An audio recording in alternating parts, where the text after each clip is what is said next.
यो guys welcome back to my new mini vlog. So हाम्रो घरतिर चाहिँ अस्तिदेखि लाइन थिएन 3 दिन भयो।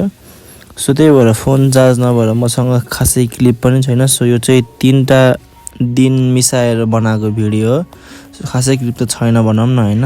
अब के गर्नु त यस्तै छ। आज आफ्टर लङ टाइम म चाहिँ ट्रेडमिल गरिरहेको छु। ओभर पेट लाग्न थाल्यो हौ त्यही भएर।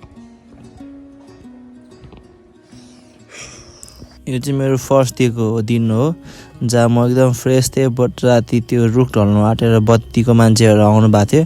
सो काम नभएर भोलिपल्ट बिहान फेरि पुलिसको टिमहरू आएर सबै हेरेर त्यो हाँगा काट्नु भयो र सबै काम सकाउनु भयो। बट सबै नभएर फेरि यो चाहिँ फेरि भोलिपल्टको हो। यो चाहिँ रुख काटिसकेपछिको भिडियो हो। सो यति हो मसँग भएको गाइस।